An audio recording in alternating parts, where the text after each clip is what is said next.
تو زکوٰۃ کے حوالے سے چند باتیں سمجھنا ضروری ہیں۔ سب سے پہلی بات، زکوٰۃ کے فرض ہونے کے لیے 2 ارکان ہیں۔ پہلا رکن یہ ہے نصاب، دوسرا رکن ہے سال کا پورا ہونا۔ نصاب 52.5 تولے چاندی یا اس کے برابر پیسے اگر ہوں، رقم موجود ہو، زیادہ جتنی مرضی ہو، اس سے کم نہ ہو، اور اس میں سال گزر جائے۔ ایک بندے کے پاس فروری میں پیسے آ گئے 2 لاکھ روپے، اب سمجھ لیجئے وہ صاحب نصاب ہے۔ سال میں یہ پیسے کم زیادہ ہوتے رہیں گے، جب دوبارہ فروری 2024 آئے گا تو اس کا سال کمپلیٹ ہوگا، اب یہ دیکھے گا کہ میرے پاس کیا کچھ ہے۔ جو چیزیں پاس ہیں ان سب کو جمع کرے، استعمال کی چیزوں کو مائنس کر دے، جو پیسے لوگوں سے لینے ہیں ان کو بھی جمع کرے، جو دینے ہیں ان کو نکال دے۔ اگرچہ وہ پریکٹیکل نہیں نکال رہا، یعنی وہ پیسے نکال کے واپس نہیں کر رہا، لیکن اپنے کھاتے میں سے، اپنے حساب میں سے مائنس کر دے۔ مرے ہوئے پیسے نہیں مائنس کرنے کہ وہ مر گئے ہیں، وہ دے نہیں رہا پچھلے 8 10 15 سال سے، چلو یہ پیسے زکوٰۃ میں نکال دیتے ہیں۔ مرے پیسے کھڑے کرنا، مرے پیسے سبز کرنا اور اس کو کارآمد بنانا اور کہنا بس یہ زکوٰۃ ہوگی میری، یہ بالکل جائز نہیں ہے۔ زکوٰۃ ایک عبادت ہے اور عبادت کی نیت پہلے ہوتی ہے۔ ہاں اگر آپ اس کو سمجھ رہے ہیں کہ یہ دیوالیہ ہو چکا ہے، کچھ نہیں ہے، تو آپ اپنی زکوٰۃ کا حساب کر کے اس کو پیسے دیں، وہ اس میں سے آپ کو بھی دے دے گا، اس میں سے وہ اوروں کو بھی دے دے گا۔ میں اور آپ اس کو زکوٰۃ میں پیسے چھوڑ کر اس پر احسان نہیں کر رہے، بلکہ اپنے ڈوبے ہوئے پیسے کو تار رہے ہیں کہ چلو وہ تو ماری گئی، زکوٰۃ ہی صحیح۔ یہ غلط بات ہے۔ بہرحال جو پیسے دینے ہیں وہ اپنے مال میں سے منہا کر دیجیے، اور جو لینے ہیں وہ جمع کر لیں۔ کمیٹیاں، پلاٹ کمیٹیاں جو ہیں جو دے دی ہیں، ملی نہیں، وہ جمع کر لیں۔ جو کمیٹیاں لے لی ہیں اور ان کے پیسے دینے ہیں، وہ جتنے دینے ہیں اس کو نکال دیں۔ 10 لاکھ کی کمیٹی لی ہے، 7 لاکھ لے لیا ہے تو 3 ابھی دینا ہے، 10 میں وصول کر لیا، 7 لاکھ کی کمیٹیاں دے دی ہیں، 3 باقی ہیں تو 3 سمجھ لیجئے قرضہ ہے، وہ مائنس کریں۔ پلاٹ لیا ہے 15 لاکھ کا، ابھی اس کی قیمت ہے 35 لاکھ، تو 35 لاکھ جمع کر دیجیے۔ سونا لیا تھا جب اس وقت 2,000 روپے کا تولہ تھا، اب 2,10,000 روپے کا ہے، تو 2,10,000 روپے کے حساب سے وہ جمع کرنا ہے۔ گاڑیاں جو ہوتی ہیں استعمال کی، ان پہ زکوٰۃ نہیں ہے۔ مکان ہے گھر کا، یعنی جس میں رہائش ہے، فرنیچر، یہ چیزیں یہ بہت زیادہ نہیں ہونی چاہیے، بلا ضرورت نہیں ہونی چاہیے، بہرحال ان کو مائنس کر دیں، ان پہ زکوٰۃ پلس مائنس کر کے جو نتیجہ نکلے گا وہ جو ہے وہ تقسیم 40 کریں۔ اگر دودھ مثال کے طور پہ 52.5 تولے چاندی سے زیادہ ہے، اب سال میں اگر آپ کے پاس 1 کروڑ بھی ہوا ہے، 50 لاکھ بھی ہوئے ہیں، یہ نہیں سمجھنا کہ میرے پاس 50 لاکھ پہ 50 لاکھ کی بھی جمع کرنی ہوگی زکوٰۃ، نہیں۔ زکوٰۃ بچت پر ہوتی ہے، زکوٰۃ اس مال پر ہوتی ہے جو بندے کے پاس رہ جاتا ہے۔ ٹیکس جو ہے وہ ٹیکس اس پہ ہوتا ہے جو آپ کے پاس آ گیا، بچا ہے یا نہیں بچا، آپ نے خرچ کر لیا، ٹیکس پھر بھی کہیں گے 2۔ ٹیکس لوگ بوجھ سمجھتے ہیں، ٹیکس دینے سے بچتے ہیں، ٹیکس سے بچنے کے لیے جھوٹ بولتے ہیں، ٹیکس سے بچنے کے لیے رشوت دیتے ہیں، ٹیکس سے بچنے کے لیے ڈبل کھاتے بناتے ہیں، ٹیکس سے بچنے کے لیے بینک کے مینیجر سے اور اپنا جو ہے وہ اکاؤنٹنٹ اس کو بڑی ترتیبیں سکھاتے ہیں، جس کی وجہ سے مالدار سے مالدار لوگ ٹیکس سے بچتے ہیں اور غریب سے غریب آدمی ٹیکس دیتا ہے۔ اور مہنگائی کے بڑھنے کی بڑی وجہ یہ بھی ہوتی ہے کہ جو لوگ اپنے آپ کو، اپنی حکومتوں کو ٹیکس پہ چلاتے ہیں، ان کے پاس مقررہ ٹیکس پہنچتے نہیں، وہ نئے نئے ٹیکس لگاتے جاتے ہیں۔ غریب آدمی تو ٹیکس دے رہا ہے، آپ ماچس خریدتے ہیں اس پہ لکھا ہوتا ہے، صابن خریدتے ہیں اس پہ لکھا ہوتا ہے GST جنرل سیل ٹیکس، آپ نے پے کر دیا، لیکن فیکٹری والے کو پے کیا ہے نا۔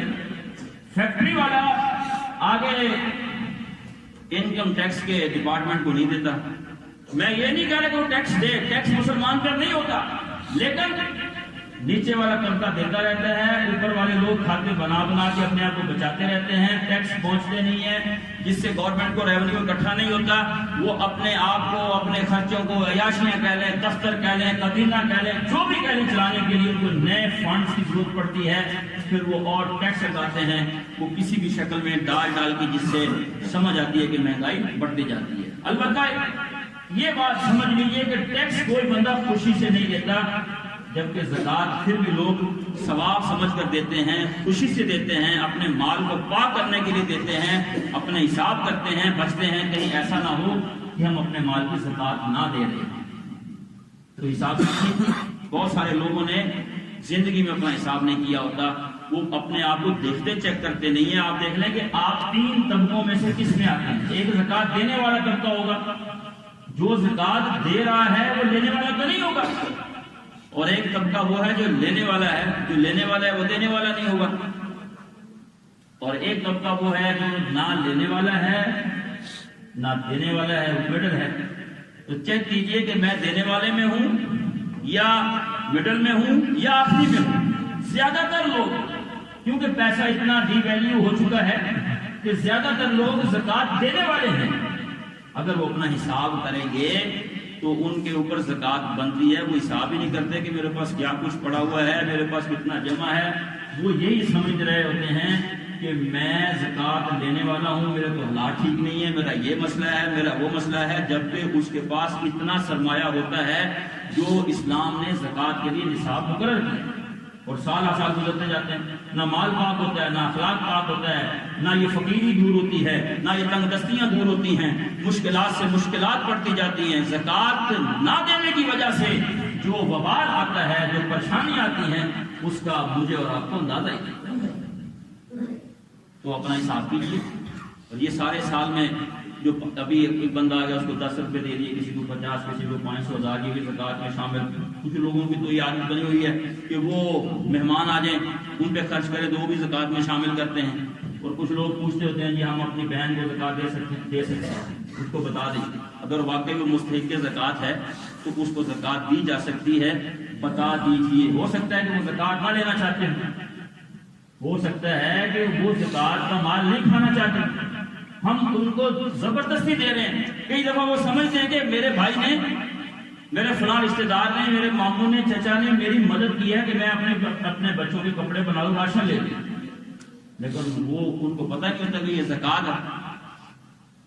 اس طرح اگر بھائی بھائی کو زکات دے سکتے، جس کی کفالت ذمہ ہے، مثلا بیوی کو زکات نہیں دے سکتے، اپنے بچوں کو زکات نہیں دے سکتے جو کفالت میں، جن بچوں کی شادیاں کر دی، اس نے بیٹی ہے شادی کر دی ہے، اپنے گھر چلی گئی ہے، وہاں اس کے حالات ٹھیک نہیں ہیں، سمجھ آ رہی ہے کہ حالات ٹھیک نہیں ہے، وہ واقعتاً مستحق زکات ہے، تو ان کو بھی زکات دی جا سکتی ہے۔ اس طرح اولاد ہے، ان کو زندگی میں حصے دے دیے ہیں، وہ شادیاں کر کے الگ ہو گئے، اگر ان میں سے کوئی کمزور ہے تو اس کو بھی زکات دی جا سکتی ہے۔ والدین کو زکات نہیں دی جا سکتی، والدین کو زکات نہیں، بلکہ رسول اللہ صلی اللہ علیہ وسلم نے فرمایا تھا تم اور تمہارا سارا مال تمہارے باپ کی ملکیت ہے۔ والدین سے بہت احسان کرنا چاہیے، ان سے بڑی محبت کرنی چاہیے، ان کا بڑا تعاون کرنا چاہیے، ان کے ساتھ بہت زیادہ شفقت اور رحمت کا معاملہ رکھنا چاہیے۔ یہ جائے کہ ہم اس سوچ اور فکر میں ہوں کہ ان کو بھی زکات میں فارغ کرنا۔ تو ہمارے معاشرے میں 2 قسم کے طبقے ہیں، ایک وہ طبقہ ہے جو سرے سے زکات دیتا ہی نہیں، اور ایک وہ طبقہ ہے جو زکات دیتا تو ہے لیکن پھر اس کے اندر تقسیم کر لیتے ہیں، یعنی کوئی کہتا ہے میں نے لم سم دے دی، بس یہ 5 لاکھ میں نکال دے میری زکات میں، کہتے ہیں کچھ زیادہ ہی دیتی ہوگی۔ تمہیں کس طرح پتہ لگا کہ تم نے زیادہ دیے؟ تمہیں حساب کیے؟ یعنی زکات دینے والوں میں جو غلطیاں ہیں، حساب نہ کرنا، پوری زکات نہ دینا، زکات کے مال کو لوگوں کو شرمندہ کرنے کے لیے استعمال کرنا، نظریں جھکاتے ہیں لوگ۔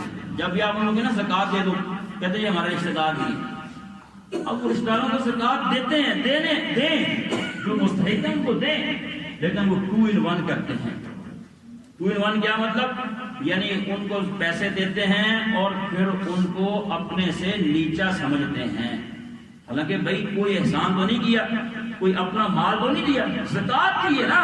زکات کو کیا فرمایا رسول اللہ صلی اللہ علیہ وسلم نے کہ یہ میل کچھ ہے، اس طرح ہاتھ دھوتے ہیں اس کی میل اترتی ہے، اس طرح زکات میل ہے مال کی۔ ہم نے کیا احسان کیا؟ ہم اس کو بھی احسان کرتے ہیں، یعنی رشتہ داروں کو دے سکتے ہیں لیکن ان کی نظریں جھکائے رکھتے ہیں۔ زکوٰۃ دینے والوں میں کچھ لوگ ایسے بھی ہیں کہ جو زکوٰۃ کاروبار میں لگا دیتے ہیں، کہتے ہیں میں نے کاروبار میں لگا دیا، اس مال کو میں ہمیشہ مسکینوں کو دیتا رہوں گا، یہ میری اور آپ کی ذمہ داری نہیں۔ اور کچھ لوگ زکوٰۃ کے پیسے مثلاً 10 لاکھ ہے 2 لاکھ رکھ لیتے ہیں، 8 لاکھ دے دیتے ہیں، کہتے ہیں یہ 2 لاکھ میں نے سارے سال میں استعمال کرنا ہے، یعنی میں نے دینا ہے لوگوں کو، یہ بھی جائز نہیں ہے۔ اور کچھ لوگ جو ہے زکوٰۃ کے پیسے قرضے میں دیتے ہیں کہ یعنی میں نے کچھ پیسے زکوٰۃ کے رکھ لیے ہیں، لوگ آئیں گے اور قرض دوں گا پھر واپس آ جائے گا، پھر پڑے رہیں گے، یہ الگ کھاتا ہے میرا، یہ بھی جائز نہیں ہے۔ زکوٰۃ کی صحیح شکل جو کتاب و سنت سے ملتی ہے وہ یہ کہ آپ جس دن بھی حساب کرتے ہیں کر کے کوشش کیجئے کہ اسی دن پہلی فرصت میں جلد از جلد اپنے چندوں کو زکوٰۃ کے مال سے ہلکا کر لیجئے، یہ بوجھ پڑا ہوا ہے، اپنے مال کو پاک کر لیجئے، اپنے اخلاق کو پاک کر لیجئے۔ چاہے جائے کہ ہم اس کو لمبا کرتے رہیں، یہ درست نہیں ہے۔ یہ 2 طبقے ہیں، ایک زکوٰۃ نہ دینے والا، جو دینے والے ہیں یہ ان کی میں نے چند غلطیوں کی طرف اشارہ کیا ہے کہ حساب نہ کرنا، سارا سال دیتے رہنا، زکوٰۃ کا مال بتائے بغیر کو دے دینا، پھر زکوٰۃ قرضے میں لگا دینا، زکوٰۃ کاروبار میں لگا دینا، یہ ساری چیزیں ان کی اسلام سے اجازت ہمیں نہیں ملتی۔ تو اللہ رب العالمین نے زکوٰۃ فرض ہونے سے پہلے مسلمانوں کو یہ حکم دیا تھا کہ تمہارے پاس ضرورت سے زائد جو بھی خرچ کر دو۔ کتنا مشکل تھا یہ، یسألونک ماذا ينفقون قل العفو، اس پر بھی صحابہ نے عمل کیا، کہا جو بھی ضرورت سے زیادہ ہے سب دے دو۔ ابھی آپ سمجھ لیں کہ میں اور آپ ضرورت سے، ہمارے پاس ضرورت سے زیادہ تو بہت کچھ پڑا ہے، اب تو اسلام اس کی اجازت دیتا ہے کہ آپ رکھیں گے تو زکوٰۃ دیں گے نا۔ جب ایک بندے کے پاس نصاب ہی نہیں ہوگا تو وہ زکوٰۃ کس کی دے گا؟ پہلے یہ تھا کہ جو بھی ضرورت سے زیادہ ہے وہ دے دو، تو وہ لوگ سچے تھے، یہ ان کے سچ کا امتحان تھا، ان کے عدل کا امتحان تھا، ان کے انصاف کا امتحان تھا۔ یہ چیک ہوتا ہے کہ ضرورت سے زیادہ یا واقع دیتے ہیں کہ نہیں دیتے، تو لوگ دے رہے تھے۔ پھر جب زکوٰۃ فرض ہو گئی تو پھر وہ حکم منسوخ ہو گیا کہ ضرورت سے زیادہ ہر چیز دینا ضروری نہیں ہے، کیونکہ زکوٰۃ جو دینی ہے۔ تو زکوٰۃ کو صدقہ بھی کہا گیا ہے، زکوٰۃ ہر مسلمان پر فرض نہیں ہے، کیونکہ زکوٰۃ کے لیے نصاب چاہیے، زکوٰۃ کے لیے سال چاہیے۔ صدقے کے لیے نہ کوئی نصاب ہے، نہ سال ہے، نہ ٹائم ہے، صبح ہے، رات ہے، دن ہے، دوپہر ہے، کچھ بھی ہے، روزانہ ہے، صدقہ روزانہ کرنے کا حکم ہے۔ فرمایا رسول اللہ صلی اللہ علیہ وسلم نے کہ ہر مسلمان پر روزانہ صدقہ کرنا فرض ہے، زکوٰۃ اس طرح نہیں۔ تو صدقہ، یہ زکوٰۃ کو بھی صدقہ کہا گیا ہے۔ مفسرین نے لکھا ہے کہ زکوٰۃ کو صدقہ کیوں کہا گیا ہے اور صدقے کو صدقہ کہا گیا ہے؟ یہ کسی مسلمان کے ایمان کی تصدیق کرتا ہے، کیونکہ مال خرچ کرنے سے، صدقے نیت سے انسان کے دل کی طہارت ہوتی ہے، اس کے دل کی کمینگی اور فقیری دور ہوتی ہے۔ تو مفسرین نے لکھا ہے کہ صدقہ صدقہ صدق سے نکلا ہے، صدقہ معنی ہے سچ بولنا۔ تو یہ صدقہ ایمان کی سچائی کے اوپر ایک روشن اور واضح دلیل ہے۔ تو صدقہ ہر کسی پر فرض ہے۔ ان لوگوں سے بھی صدقے کا آپ نے مطالبہ کیا جن کے اپنے گھروں کے چولہے ٹھنڈے تھے، اور ایک نے آگے یہ کہا میرے پاس کچھ نہیں ہے، تو آپ نے فرمایا تمہارے پاس کچھ نہیں ہے، تم جاؤ کام کرو، پیسے کماؤ، اپنے آپ کو بھی فائدہ پہنچاؤ، اور یہ جو اپیل ہوئی ہے اس میں بھی شرکت کرو۔ آپ نے کوئی عاجزی والی کوئی وہ بات نہیں کی، بلکہ جرأت پیدا کی، غیرت پیدا کی، اور یہ فرماتے رہتے تھے ہمیشہ کہ الید العلیٰ خیر من الید السفلیٰ، یہ اوپر والا ہاتھ، دینے والا ہاتھ لینے والے سے، مانگنے والے سے بہتر ہے، خوبصورت ہے۔ یہ ہاتھ جو ہے کمزور ہے اور یہ طاقتور ہے، دینے والا اچھا ہے، لینے والا اچھا نہیں ہے۔ یہ بھی فرمایا جس نے اپنے لیے من فتح علیہ باب مسئلۃ فتح اللہ علیہ باب فقر، جو اپنے لیے سوال کا دروازہ کھولتا ہے اللہ ذوالجلال اس کے لیے فقیری کا دروازہ کھول دیتا ہے، مانگنے والوں کی پوری نہیں پڑتی۔ یہ بھی فرمایا جو بندہ لوگوں سے سوال کرتا ہے کہ میرا مال زیادہ ہو جائے، میں تھوڑا سا بڑا بن جاؤں، قیامت کے دن آئے گا تو اس کے چہرے پر گوشت کا ایک ٹکڑا بھی نہیں ہوگا اور اللہ ذو الجلال والاکرام کے غصے کا مستحق ہے۔ تو زکوٰۃ ہر کسی پر فرض نہیں ہے، لیکن اپنا حساب کیجیے، اپنے بچوں کا حساب کیجیے۔ کچھ لوگ کہتے ہیں یہ زیور میں نے اپنی بیٹی کے لیے رکھ دیا شادی پہ، بھائی زکوٰۃ تو فرض ہوگی اس پر۔ زکوٰۃ کا یہی تو اہمیت ایک اور کی، روزہ فرض ہوتا ہے بالغ ہونے کے بعد، نماز فرض ہوتی ہے بالغ ہونے کے بعد، خصوصاً جب بندہ مکلف بن جاتا ہے۔ باقی احکامات کا تعلق بھی بلوغت کے ساتھ ہے زیادہ تر کا، لیکن زکوٰۃ ایک ایسا مسئلہ ہے جس کا بلوغت اور عقل کے ساتھ کوئی تعلق نہیں ہے۔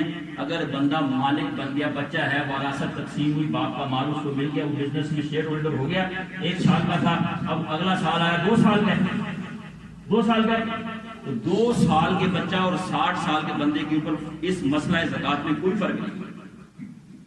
زکوٰۃ اس کو دینی پڑے گی، جب وہ مالک بن گیا، سال گزر گیا تو زکوٰۃ دینی پڑے گی۔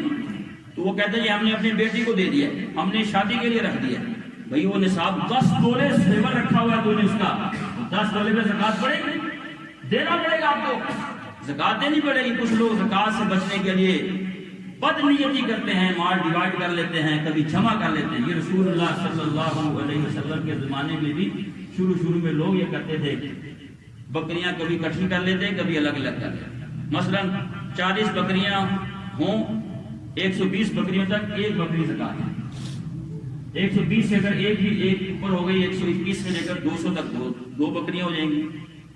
تو اب لوگ جو مثال ایک بندے کی 45 بکریاں ہیں اور دوسرے کی 45 بکریاں ہیں، یا ایک کی 50 ہے دوسرے کی 50 ہے، تو 50 بکریوں پر ایک بکری زکوٰۃ ہے، ٹھیک ہے۔ اب پھر 50 پہ وہ الگ بالغ ہے، اس کی 50 بھی زکوٰۃ بکری زکوٰۃ ہے۔ اب دونوں اکٹھی کر دیں، کتنی ہوئی 100، تو 100 بکریوں پہ کتنی زکوٰۃ ہے؟ ایک بکری زکوٰۃ ہے۔ دونوں کی 50 میں سے کتنی بکریاں زکوٰۃ ہیں؟ 2 بکریاں زکوٰۃ ہیں۔ اس طرح رسول اللہ صلی اللہ علیہ وسلم نے منع فرمایا کہ الگ الگ کو اکٹھا نہ کرو، اور اگر جو اکٹھا ہے اس کو الگ الگ نہ کرو بچنے کے لیے۔ 50 بکریاں ہیں، 25 کر لیتے ہیں جی، اب 25 کر کے زکوٰۃ سے نکل گئے، تو یہ اس طرح یہ بیوی کو دے دیا جی تحفہ، سال کے آخر میں یہ میں نے اس کو دے دیا، اب وہ تو ابھی مالک بنی ہے نا، آج سال کو مجھ میں گزرا تھا، اس کو پھر کہا کہ مجھے دے دو۔ کبھی کہتے ہیں کہ تم گندم جو ہے نا 2 کلو گندم میں نا یہ 20 توڑے سونا رکھ کے نا مجھے گندم دے دو، ٹھیک ہے، اور میں تمہیں دے دوں۔ ہیلے بہانے، تو کچھ ہیلے بہانے کرتے ہیں، کچھ ویسے جو ہے وہ زکوٰۃ کا حساب ہی نہیں کرتے، دیتے ہی نہیں۔ بہرحال حساب کیجیے، زکوٰۃ کا مال کھانے سے نہ مال میں برکت آتی ہے، نہ اپنے معاملات خوش رہتے ہیں۔ زکوٰۃ کا حساب کیجیے، حساب کر کے پوری زکوٰۃ ادا کرنے کی جو ہے ترتیب بنائیے، اپنی اولادوں کے اندر بھی اس مسئلے کو متعارف کروائیے۔ اللہ تعالیٰ سے دعا ہے جو بات میں نے کہی اور آپ نے توجہ کے ساتھ سماعت فرمائی، عمل کرنے کی توفیق عطا فرمائے۔ سبحانک اللہم و بحمدک، اشہد ان لا الہ الا انت، استغفرک و اتوب الیک۔